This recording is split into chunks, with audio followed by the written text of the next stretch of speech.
우리가 언제 행복합니까, 여러분?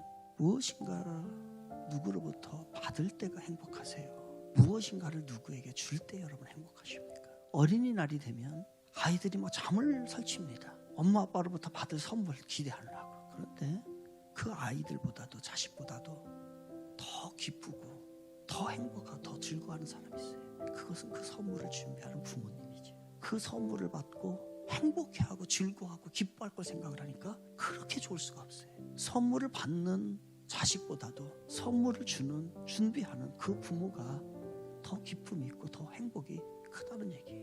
사랑하는 청지교회 성도 여러분, 여러분은 어떤 인생을 살고 싶으세요? 한 여인 마리아 이야기부터 할까요? 이 여인이 이 향유를, 비싼 향유를, 아주 고급 향유를요 쪽쪽해 가지고서 단번에 예수님의 발에 붓게 되는 것입니다. 도저히 이해할 수 없는 행동이에요.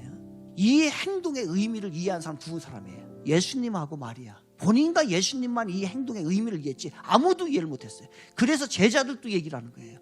제자들도 신랄하게 비난합니다. 그 담겨져 있는 뜻을 모르니까, 그 의도를 모르니까, 심지어는 그 제자들 중에서는 분개해버리는 거예요. 화를 내는 거예요. 그런데 이 여인이 분명히 알고 있었던 것이 있습니다. 물질보다 더 중요한 것이 있다는 것이에요. 여러분에게는 물질보다 더 중요한 것이 있나요, 없나요? 이거에 대한 답을 여러분은 가지고 있어야 돼요. 이 여인은 이 답을 알고 있었어요. 그것은 이 여인에게 물질보다 더 중요한 것은 예수 그리스도였던 것입니다. 하지만 마리아와는 정반대로 살았던 한 남자가 있습니다. 그 사람은 가룟 유다지요. 이 남자는 예수를 위해서 재산을 버린 마리아와는 정반대로 재산을 위하여서 예수를 버리게 됩니다.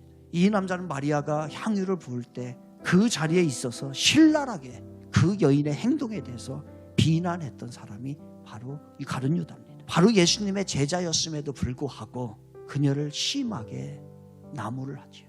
쓸데없는 짓을 했다라고요. 후에 가룟 유다는 예수님을 팔아먹습니다. 그것도 아주 적은 돈을 받고요. 가룟 유다는 돈을 위하여서 예수님을 팔았던 사람입니다. 어떤 이는 예수님을 얻기 위해서 전 재산을 버립니다. 또한 어떤 이는 재산을 얻기 위해서 예수님을 버리지요. 나는 어떤 존재일까요? 한 여인처럼 예수님께 큰 기쁨을 드리고 예수님의 마음을 시원하게 하는 헌신의 삶, 베푸는 삶, 주는 삶을 살고 있습니까? 아니면 예수님께 큰 사랑을 많이 받고도 가룟 유다처럼 주님을 배신하고 영원히 후회할 삶을 살아가고 계십니까? 물질의 최고의 가치를 두면 결국 불행해집니다. 사람이 보이지 않습니다, 여러분. 예수님도 보이지 않아요. 천국도 안 보입니다. 교회 안 보입니다. 영혼도 안 보여요. 물질을 위해서라면 얼마든지 신앙도 버릴 수 있고 얼마든지 배신할 수 있습니다. 예수님을 배반하는 행위도 서슴지 않고 할 수 있고요. 얼마나 무서운 일입니까?